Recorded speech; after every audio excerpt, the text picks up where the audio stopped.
everybody, and welcome back to a new episode of Wakefield. In this episode, we're going to be taking care of the road layout, namely the entrance to the main city, as well as getting some of the city services under control. As you're going to see in this video, we kind of had an issue with garbage disposal, which led to a lot of hospital visits. But for now, I'm going to let the time-lapse play a little bit as we do some road construction, and I'll catch you all in a couple minutes.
So, welcome to episode 2 of Wakefield. We're starting here on the new train station, which was added in. I definitely wanted to have a regional train connection, albeit, a much smaller one. There's no major grand central station here, just a little small one, which I may actually swap out for something that's a little bit bigger.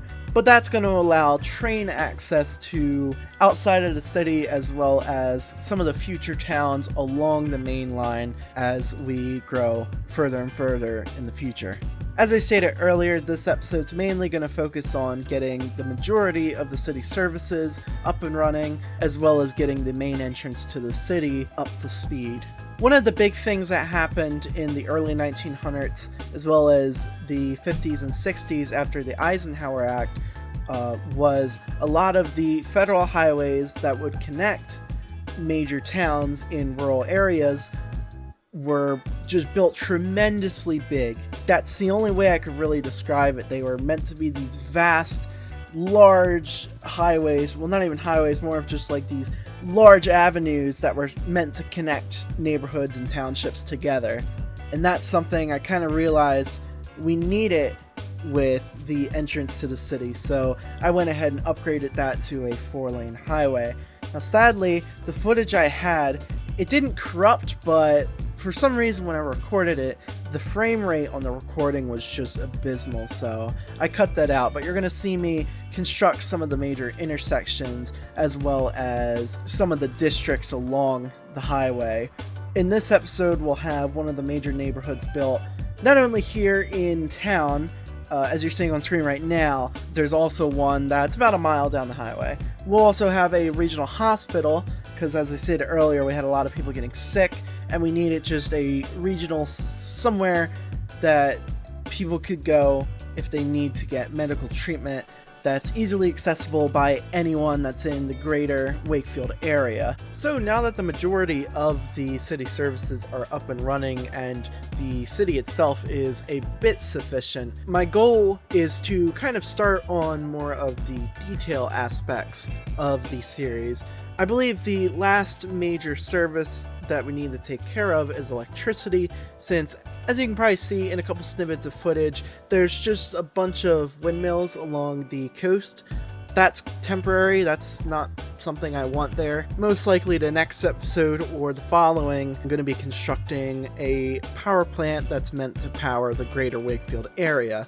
After that, I definitely just want to focus on growing residential areas and enticing them to want to move to Wakefield. I'm thinking, already off the top of my head, I definitely want to do a waterfront for the main city on the bay, but just mostly parks, recreational areas in general. Actually, right before I recorded this audio, I watched $2.20's video where he attempted to grow a city of 50,000 people in 10 hours, I believe it was. Really cool video. You should definitely go watch. I love his content. But he built a couple of these national parks around the island that he was building on to entice people to want to move there, to want to, tour the island, check out the places. And I thought that was just really cool. And that's something I definitely want to implement in the future.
So now we're working on our next major commercial zone, which is a truck stop. I've been wanting to build a truck stop in City Skylines for quite a long time actually, but every time I tried, it never really turned out the way I wanted it to. So I had to look around at just some of the major truck hubs all along 95 here locally. I took a lot of inspiration from a Flying J travel center specifically on 279 right on the border of Maryland and Delaware. Because it's not far from the highway, people can stop and fuel up or grab something to eat, or if they need a place to stay, we have some hotels that you'll see me place in here in a little bit. And overall, I really love how it turned out.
if you're wondering why I'm building a bunch of dirt roads here, it's a guideline that I'm using for a tree line.